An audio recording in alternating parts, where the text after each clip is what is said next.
오늘 말씀의 제목이 뭐죠?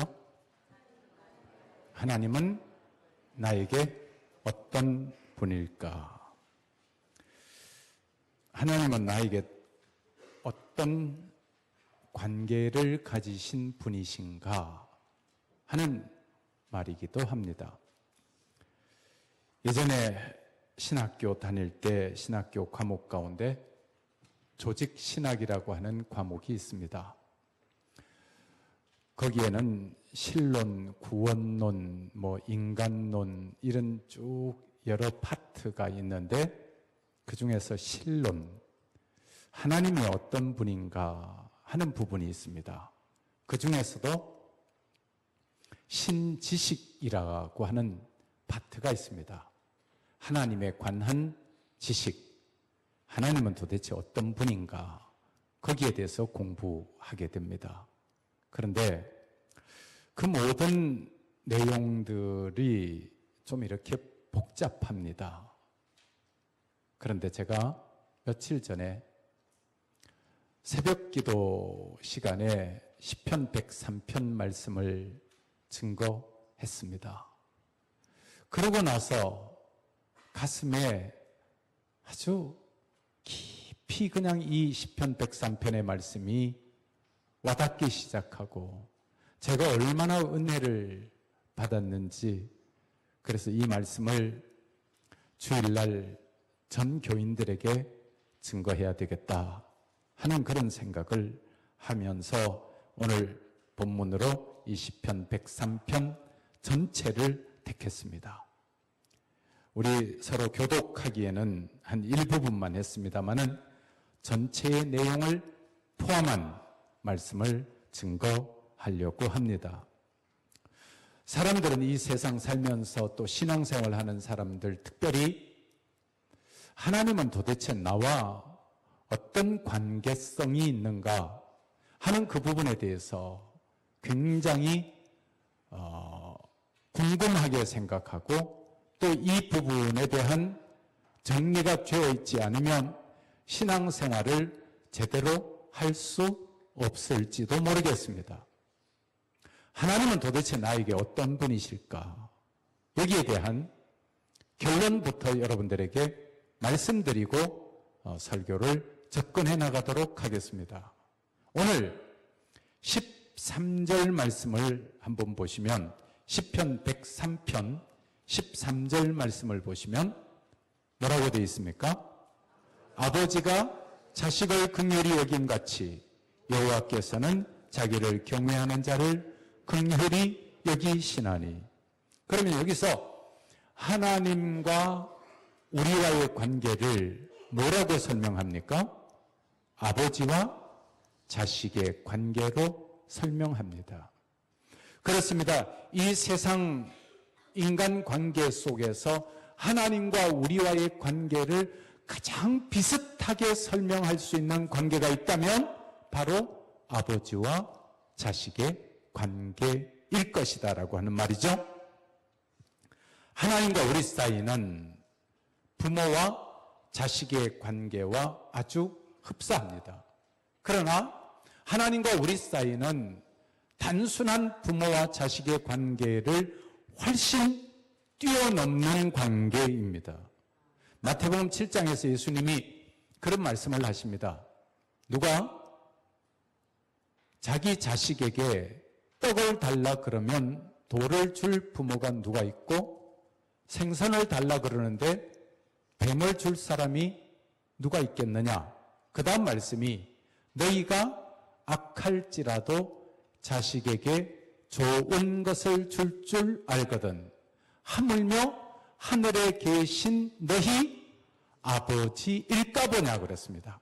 그러면 하늘에 계신 우리 아버지 하나님은 육신의 부모님보다 어떤 분이라고 하는 의미예요? 훨씬 더 좋으신 분이다라고 하는 의미입니다. 그래서 우리가 이 땅에서 살아가는데 나를 가장 사랑하는 사람은 바로 부모님일 것입니다. 그 부모님의 마음을 무한대로 확대하면 하나님과 연결되어질 것이다. 그래서 성경은 이렇게 이야기합니다. 잠언 3장 11절에 보면 내 아들아, 하나님을 믿는 하나님의 백성을 호칭하면서 내 아들아. 또 성경은 너는 내 아들이요, 이런 표현을 씁니다. 복음성가에도 그런 노래 있죠? 갑자기 생각이 안 나요. 너는 내 아들이라 내가 너를 사랑한다. 뭐 이런 그런 거. 이사야서 49장 15절 말씀에 보면 여인이 어찌 그 젖먹는 자식을 잊겠으며 자기 태에서 난 아들을 긍휼히 여기지 않겠느냐. 그들은 혹시 잊을지라도 나는 너를 잊지 아니할 것이라, 그렇게 말씀하고 있습니다. 그런데 여기에서 그러면 하나님은 나와 어떤 관계냐? 결론부터 먼저 말씀드리면 하나님은 나의 아버지보다 훨씬 더 좋은 아버지시다. 아버지보다 훨씬 더 좋은 아버지라고 하니까 뉘앙스가 좀 이상합니다만은 예전 성경에 아바 아버지라고 번역한 부분을 이번 개역 성경으로 바꾸면서는 뭐라고 번역했죠? 아빠 아버지라고 번역했습니다. 그러면 하나님은 우리의 아빠와 같으신 분이다. 아빠 중에서도 가장 좋으신 아빠, 가장 나를 사랑하시는 아빠, 그 아빠가 하나님이시라는 겁니다. 그런데 여기에 보면 오늘 3절 말씀에 보면 4절 말씀을 먼저 보고 지나갔죠. 내 생명을 파멸해서 속량하시고 그 다음에 인자와 긍휼로 관을 씌우신다. 13절에 보면 아버지가 자식을 그 다음에 긍휼히 여김같이 여호와께서는 자기를 경외하는 자를 긍휼히 여기시나니, 여기에서 우리 무슨 단어가 계속 사용되고 있습니까? 긍휼이라고 하는 단어가 사용되고 있습니다. 긍휼이라고 하는 단어는 히브리어로 라함이라고 하는 단어입니다. 그런데 이 라함이라고 하는 뜻 가운데는 어떤 뜻이 있는가? 그러면 태아를 품고 있는 여인의 자궁을 의미한다. 그런 표현이 있습니다. 그러면 여러분, 여인이 그 뱃속에 태아를 품고 있습니다. 그 여인은 그 태아와 한 생명입니다. 그리고 그 태아를 보호하고 사랑하고 영양분을 탯줄을 통해서 공급합니다. 그래서 긍휼이라고 하는 라함이라고 하는 단어는 부모와 자식 사이의 사랑을 의미하는 단어가 긍휼이라고 합니다. 그런데 4절 말씀에도 긍휼이 사용되었고 13절 말씀에도 긍휼이라고 하는 단어가 2번 사용되고 있습니다. 그러면 하나님께서 저와 여러분을 사랑하시는데 어떤 사랑으로 사랑하신다? 부모가 자식을 사랑하는 그 사랑으로 저와 여러분을 사랑하십니다. 할렐루야. 그래서 제가 이 말씀을 가슴에 담기 시작했습니다. 하나님과 나와의 관계는 부모와 자식의 관계구나. 부모와 자식의 관계 속에서도 태중에 나를 품고 있는 듯하게 나를 보호하시고 나를 사랑하시는 아버지가 바로 하나님 아버지시다. 할렐루야. 한번 우리 따라합시다. 하나님 아버지는 나를 긍휼히 여기신다. 그래서 긍휼이라고 하는 단어는 부모가 자식을 사랑하는 사랑을 긍휼이라고 하는 단어로 사용하고 있습니다.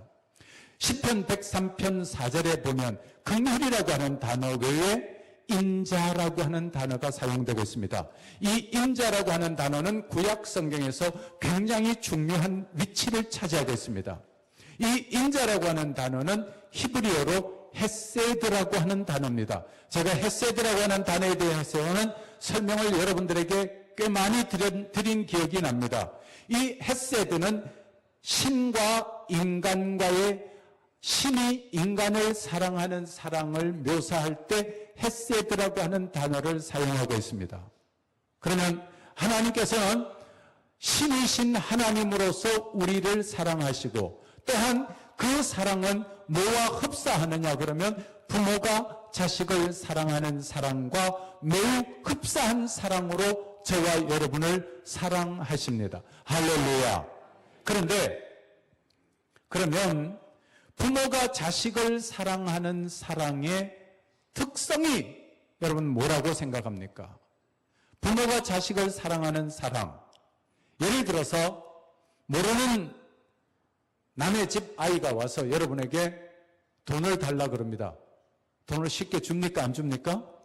당연히 안 주죠. 등록금 달라 그럽니다. 등록금 줍니까? 안 줍니까? 안 줍니다. 그러나 자식은 달라 그러면 줍니까? 안 줍니까? 줍니다.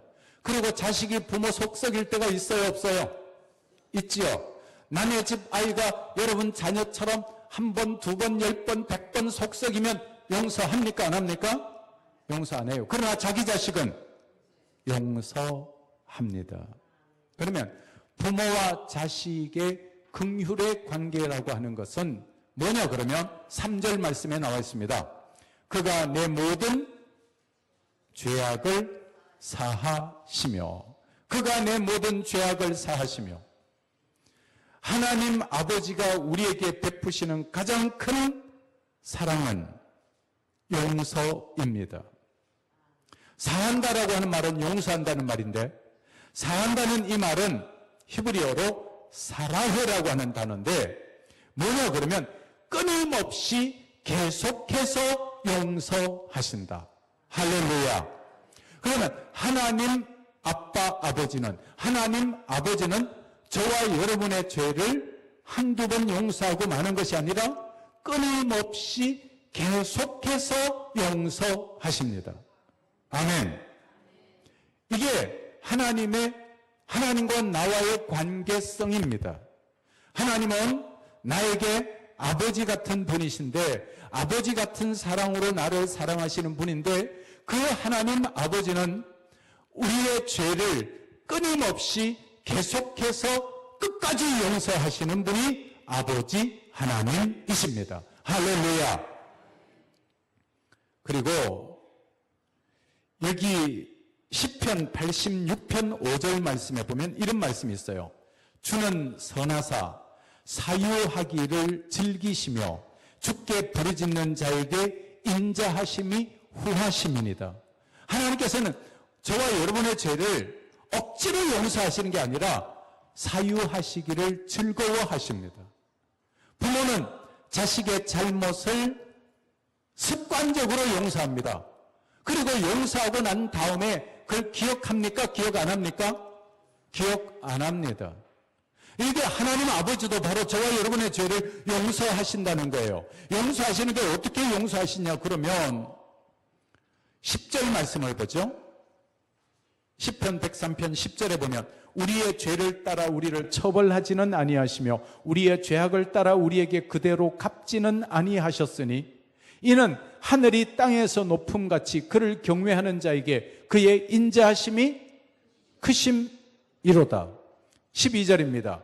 다 같이 시작. 동이 서에서 먼 것 같이 우리의 죄가를 우리에게서 멀리 옮기셨으며 동쪽과 서쪽은 끝과 끝입니다. 하나님이 우리의 죄를 끝에서 끝으로 옮겨버렸고 우리를 용서하시고 우리의 죄를 기억도 하지 아니하시고 우리의 죄를 용서하시기를 즐거워하시는 아버지 하나님이십니다. 이런 하나님 아버지를 모신 사람은 얼마나 좋을까요? 여러분, 죄 문제를 해결하지 못하면 구원받지 못합니다. 죄의 싹은 뭡니까? 사망입니다. 그런데 하나님께서는 저와 여러분에게 아버지 하나님으로서 제일 먼저 죄 문제를 해결해 주시는 분이시다. 근데 죄 문제를 어떻게 해결하시냐 그러면 여기에 보면 속량이라고 하는 단어가 4절에 나오는데 내 생명을 파멸해서 속량하시고 인자와 긍휼로 관을 씌우신다 그랬어요. 이 속량이라고 하는 단어는 원래 무슨 뜻이냐 그러면 몸값을 받고 노예를 놓아주어서 자유인이 되게 하는 것을 속량이라 그럽니다. 저와 여러분이 죄의 종이었는데 하나님께서 예수 그리스도를 통하여 값을 지불하시고 저와 여러분에게 자유를 주셨습니다. 할렐루야. 이게 속량입니다. 그러면서 하나님께서는 한 번만 용서하시는 게 아니고 두 번만 용서하시는 게 아니고 수천 번, 수만 번, 수십만 번 계속해서 끊임없이 용서하시는 분이 바로 하나님이시라는 거예요. 이게 바로 하나님 아버지가 저와 여러분에게 하시는 일입니다. 그가 내 모든 죄악을 사하시며, 사라흐라고 하는 단어 능동분사형인데 끝없이 계속해서 용서하신다. 하나님은 저와 여러분의 죄를 끊임없이 계속해서 용서하십니다. 아멘. 사람들 가운데 죄책감 때문에 힘들어하는 사람들이 의외로 많이 있습니다. 그런 사람들은 바로 아버지의 품으로 나와 안겨야 합니다. 하나님은 저와 여러분의 아빠, 아버지이십니다. 이 세상의 어떤 아빠보다도 좋으신 아빠가 바로 하나님 아빠이십니다. 저는 경상도 안동이라고 하는 곳에서 태어났습니다. 그것은 유난히 유교 사상이 강한 지역입니다. 그리고 부모님들이 상당히 엄격하십니다. 그래서 저는 어린 마음에 아버지가 나를 사랑하실까 하는 퀘션 마크를 가진 적이 몇 번 있었습니다. 아버지는 항상 엄하신 분이었습니다. 그런데 제가 한번 여러분들에게 소개를 했습니다마는 제가 똑똑하질 못해서 국민학교 1학년을 2번 다녔습니다. 미처 모르셨죠? 예. 제 아버님이 학교 선생님이셨습니다. 그래서 7살 때, 국민학교는 몇 살에 가죠? 요즘 초등학교라 그럽니다마는 몇 살에 가요? 8살에 가는데 7살 때 가라로, 가라란 말이 또 일본말 같은데 가 학생으로 학교를 다녔습니다. 아버지가 근무하시는 학교에 1년 동안 다녔어요. 1학년을 2번 다닌 거예요. 그러니까. 근데 그 7살 때 입학 자격이 안 돼서 그냥 출석부에도 올려놓기는 하고 했는데 정식으로 1학년은 아닌 가짜 학생으로 1년을 다니는 거예요. 그래서 기억도 배우고 니은도 배우고, 그러니까 1학년 때는 아마 공부를 정식 1학년 때는 공부를 잘하는데 그 덕택 때문인 것 같아요. 근데 7살 그 초등학교 1학년 다니면서 어떤 일이 있었는가 하면 조금 창피하지만 나이가 드니까 이제는 뭐 이야기해도 되겠더라고요. 화장실에 빠져버렸습니다. 시골 국민학교 화장실이 어떤 화장실이죠? 푸세식. 지금부터 한 60년 가까이 전 일이네요. 50몇 년 전 일이니까. 근데 그때 제가 빠지니까 아이들이 제 아버지에게 가서 빠졌다고. 예. 그때는 제 이름을 또 용식이라 그랬어요. 임용식. 예, 용식이가 화장실에 빠졌다고. 근데 그때 제가 기억이 나는 게 아버지가 막 얼굴이 파랗게 돼서 올라와서 그 화장실 속에서 저를 끄집어냈습니다. 끄집어내면 아버지의 옷이 어떻게 되겠습니까? 다 그 냄새, 그 이루 말할 수 없는 그 냄새. 그런데도 저를 꽉 껴안아주는데, 그리고 뺨과 뺨이 다. 그때 어린 마음에도 아버지가 나를 사랑하는 사랑이 있구나, 이걸 깨달은 거예요. 그래서 그 다음부터는 아버지가 나를 사랑하는가 사랑하지 않는가 의심은 한 번도 안 했습니다. 아버지가 나를 사랑하신다. 제 막내 여동생이 어느 날 경기를 일으켰습니다. 거의 기절합니다. 숨을 못 쉽니다. 그때 아버지가 당황하는 빛이 역력합니다. 그리고는 제 마지막 막내 여동생 코를 막 빨기 시작합니다. 호흡이 멈춰져 버렸으니까 코를 막 코에서 막 빨아내기 시작합니다. 한참 지난 후에 아이가 숨을 쉬기 시작합니다. 그때 아버지가 그냥 탈진해서 바닥에 쓰러집니다. 휴 하면서 쓰러지면서 그냥 눈물을 흘리는 모습을 보았습니다. 아버지의 사랑이 겉으로 표현되지는 않았지만 아버지의 내면 속에 자식을 향한 사랑은 본능적인 사랑이요, 그 본능적인 사랑은 자식을 목숨처럼 사랑하는 사랑이었습니다. 그런데 하나님은 부모가 사랑하는 사랑보다도 훨씬 더 큰 사랑으로 저와 여러분을 사랑하신다고 말씀하십니다. 할렐루야. 그것이 바로, 어떤 분이 그러더라고요. 목사님, 그러면 하나님이 우리를 자식처럼 사랑하신다는 말씀이 어디 있습니까? 그 단어가 바로 긍휼이라고 하는 단어입니다. 긍휼이라고 하는 단어는 부모가 자식을 사랑하는 사랑을 표시하는 단어가 긍휼입니다. 오늘 성경에 보면 긍휼, 긍휼, 긍휼이라고 하는 단어가 계속 나와 있습니다. 하나님 아버지는 부모가 자식을, 아버지가 나를 사랑하는 그 사랑보다도 훨씬 더 깊고 진한 사랑으로 나를 사랑하시는구나. 아멘.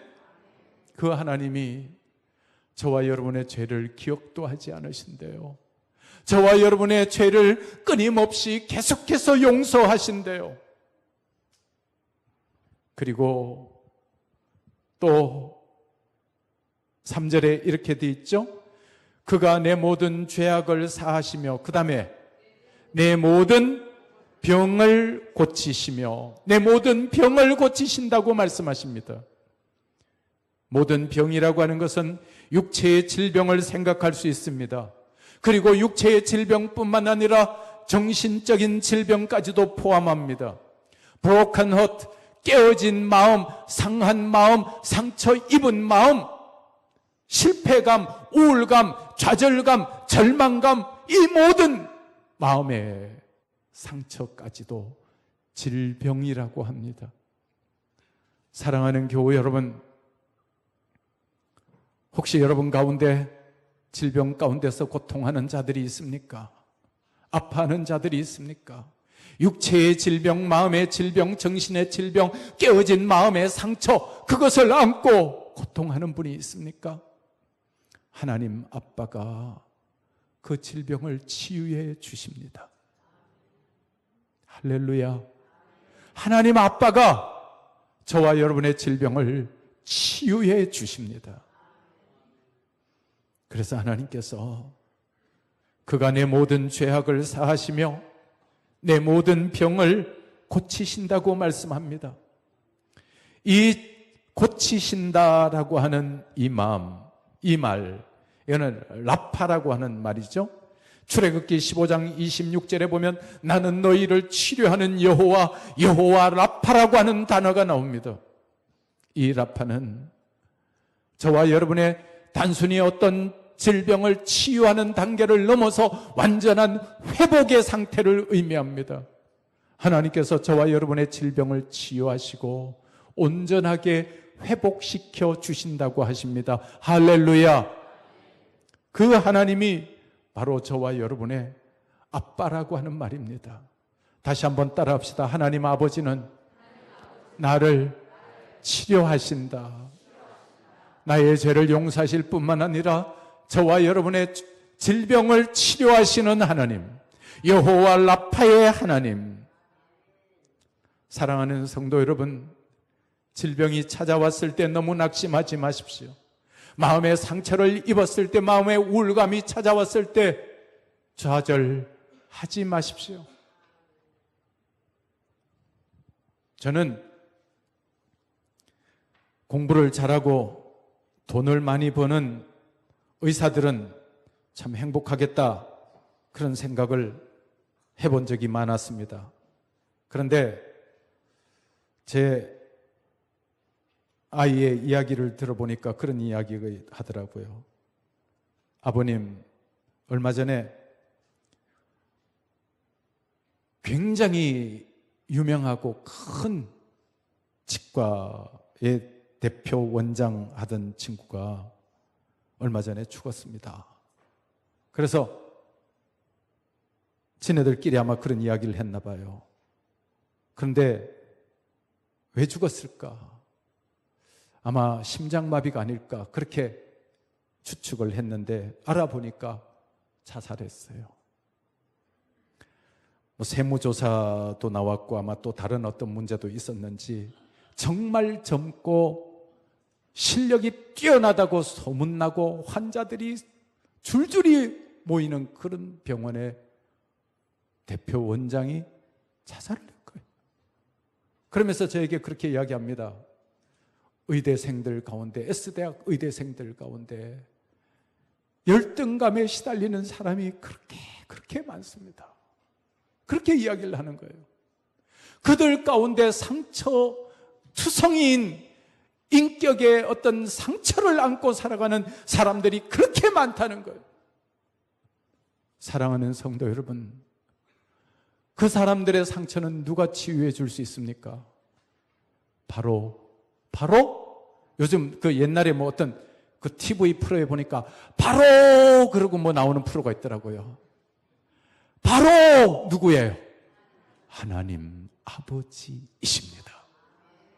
하나님 아버지는 우리 죄악을 사하시고 우리의 질병을 치유하시는 분입니다. 할렐루야! 우리의 질병을 치유하시는 하나님. 그래서 이 말씀을 읽으면서 얼마나 신이 나는지, 그래, 맞아. 하나님은 우리의 죄악을 사하시며 우리의 모든 병을 치료하시는 하나님이시다. 여러분 가운데 질병 가운데 신음하는 사람들, 마음의 질병 때문에 고통하는 사람들, 정신적인 우울감으로 아파하는 모든 사람들, 오늘 이 시간 아버지이신 하나님 안에서 치유함을 받으시기를 축원합니다. 그리고 그 하나님께서 이렇게 이야기하십니다. 3절 말씀에 5절 말씀에 뭐라고 돼 있어요? 좋은 것으로 내 소원을 만족하게 하사 내 청춘을 독수리같이 새롭게 하시는도다. 할렐루야. 좋은 것이라고 하는 건 히브리 말로 토브라고 하는 단어예요. 토브, 좋은 것, 아름다운 것, 선한 것, 좋은 것. 하나님께서는 하나님의 자녀들인 저와 여러분에게 좋은 것 주실 줄 믿습니다. 우리 한번 따라합시다. 하나님 아버지는 나에게 좋은 것 주신다. 할렐루야. 하나님 아버지는 저와 여러분에게 좋은 것 주시는 아버지이십니다. 그리고 내 소원을 만족하게 하시고 내 소원을 들어주시고 내 소원을 충족시켜 주시고 나의 소원을 이루어 주시는 하나님. 그리고 그 하나님께서는 내 청춘을 모처럼 독수리같이 새롭게 하신다고 그랬어요. 독수리같이 새롭게 하신다. 이 독수리같이 새롭게 하신다라고 하는 이 말을 우리 조금 이해할 필요가 있는데요. 독수리의 평균 수명이 새 중에서 굉장히 오래 사는 새가 독수리입니다. 70년에서 80년 정도 산다고 합니다. 그런데 독수리가요, 한 40년 정도 살고 나면 부리가 너무 이렇게 자라가지고 아주 구부러진다는 거예요. 그리고 깃털도 아주 그냥 무거워지고 발톱도 무디어지고, 그래서 한 40년쯤 되면 독수리가 새롭게 결단을 한다는 거예요. 어느 날 아주 빠른 속도로 날아서 바위에 자기의 부리를 팡 하고 부딪힌다는 거예요. 부리가 다 깨어진다는 거예요. 부리가 다 깨어지고 나면 50일 정도를 아무것도 못하죠. 50일 정도 인고의 시간을 굴 속에서 바위 틈에서 기다린다는 거예요. 그러면 한 50일 정도 지나면 새로운 부리가, 날카로운 부리가 생겨나기 시작합니다. 그러면 그 부리로 그 다음에는 뭐를 하는가 하면 자기의 무뎌진 발톱을 찢기 시작합니다. 그럼 발톱들이 다시 다 빠져버리고 한 50일 또 지나면 새로운 발톱이 쫙 솟아난다는 거예요. 그리고 그러면 부리도 새로 솟아나고 발톱도 새로 솟아났어요. 남은 게 뭡니까? 깃털. 날카로운 그 부리로 깃털을 하나씩 뽑아내기 시작합니다. 날 수도 없습니다. 깃털을 다 뽑아내고 한 50일을 기다리면 거기에서 새로운 날개가 나기 시작합니다. 그러면 그때부터는 독수리가 새로운 젊은 독수리가 되는 거예요. 할렐루야. 바로 성경에 보면 하나님께서 내 청춘을 독수리같이 새롭게 하시는도다. 할렐루야. 사랑하는 성도 여러분, 여러분의 삶이 이제는 내가 부리는 낡아지고 발톱도 무뎌지고 깃털도 무거워져서 이제는 독수리의 삶이 끝났다라고 생각되는 그 순간 새로운 독수리의 청춘이 부리를 깨트리고 발톱을 뽑고 깃털을 뽑고 난 다음에 새로운 독수리의 삶이 시작되듯이 우리가 좌절의 순간, 절망의 순간, 고통의 순간 지나고 나면 하나님께서는 저와 여러분에게 내 청춘으로 독수리같이 새롭게 하시는도다. 할렐루야. 내 청춘을 독수리같이 새롭게 하신다고 그랬습니다. 그 하나님께서 우리를 사랑하시고 그 하나님께서 우리에게 좋은 것을 주시고 그 하나님께서 우리의 죄를 용서하시고 그 하나님께서 우리에게 병을 치료하여 주십니다. 그리고 사실은 오늘 이 시편 103편은 다윗의 쓴 시인데 다윗의 고백은 이렇게 계속됩니다. 14절에 이는 그가 우리의 체질을 아시며 우리가 단지 먼지뿐임을 기억하심이로다. 여러분, 정말 인생이 먼지 같은 존재라는 거예요. 먼지 같은 존재. 우리의 육체 죽고 나면 다 썩어서 한 줌의 먼지가 되어버리는 거예요. 먼지 같은 존재. 그리고 인생이 자랑하는 모든 영화는 15절의 말씀에 보면 시편 103편 15절에 인생은 그날이 풀과 같으며 그 다음에요 그 영화가 들의 꽃과 같도다. 그것은 바람이 지나가면 없어지나니 그 있던 자리도 다시 알지 못하거니와. 그것은 바람이 지나가면 없어진다는 거예요. 인생이 자랑하는 모든 영화가 풀의 꽃과 같고 인생이 자랑하는 모든 것이 바람 한 번 불고 나면 아무것도 남는 게 없는 것 같은 게 인생 아니더냐. 자칫 생각하면 인생은 허무하기 짝이 없는 인생 아니더냐. 지나온 생각 돌아보면 아무것도 남는 게 없고 인생이 좀 살아서 이걸 얻었다, 이거를 출세를 했다, 이것을 얻었다 이렇게 생각해봤자 남는 게 아무것도 없다는 거예요. 그러면 어떻게 해야 될 것이냐? 어떻게 해야 될 것인가? 제가 오늘 설교를 시작하면서 결론부터 말씀을 드린다고 생각하고 하나님과 나와의 관계는, 하나님과 여러분의 관계는 누구와 누구와의 관계와 같다? 아버지와 자식의 관계와 같다. 이렇게 말씀을 드렸고 그것이 첫 번째 결론이고 두 번째 결론이 또 나와 있습니다. 17절 말씀에 다 같이 읽어봅니다. 시작. 여호와의 인자하심은 자기를 경외하는 자에게 영원부터 영원까지 이르며 그의 의는 자손의 자손에게 이르리니. 할렐루야. 사랑하는 성도 여러분, 인자라고 하는 단어는 하나님이 인간을 사랑하는 단어가 인자라고 했습니다. 우리 인생은 자칫 잘못하면 먼지 같은 인생이요, 인생이 자랑하는 모든 것이 풀의 꽃과 같지만 하나님께서는 저와 여러분을 영원으로 연결될 수 있는 길을 열어주셨습니다. 영원으로 연결될 수 있는 길을 열어주셨습니다. 그 길이 뭐죠? 그 길이 뭐예요? 어려워요? 다시 제가 읽습니다. 여호와의 인자하심은 자기를 경외하는 자에게 영원부터 영원까지 이르며 영원부터 영원까지 이르게 되는 과정이 이르게 되는, 영원으로 연결되는, 영원으로 접촉되는, 영원한 생명으로 연결되는 방법이 하나 있어요. 뭡니까? 여호와를 경외하는 것입니다. 할렐루야. 제가 감사했는지, 맞아, 정말 먼지 같은 인생, 잠깐 왔다 가는 인생, 허무할 수밖에 없는 인생이 허무하지 아니하고 영원한 생명, 영원한 세계와 연결될 수 있는 접촉점이 있다. 그것은 바로 하나님을 경외하는 것입니다. 할렐루야. 여러분이 이 땅 살아가는 동안에 가장 중요한 것이 뭔지 아세요? 하나님을 경외하는 것입니다. 그래서 신약 성경에 가면 너희는 먼저 그의 나라와 그의 의를 구하라라고 말씀하고 있습니다. 행복한 교회 교우 여러분, 여러분들이 살아가면서 하나님을 섬기는 일에 최우선을 두시기를 바랍니다. 하나님 없는 출세, 하나님 없는 화려함, 이 모든 것 풀의 꽃과 같다는 거예요. 아무것도 남는 게 없다는 거예요. 그러나 하나님의 인자하심은 여호와를 경외하는 자에게 영원부터 영원까지 이르게 됩니다. 아멘. 하나님을 경외하는 자는 영원부터 영원까지 이르게 된다는 사실입니다.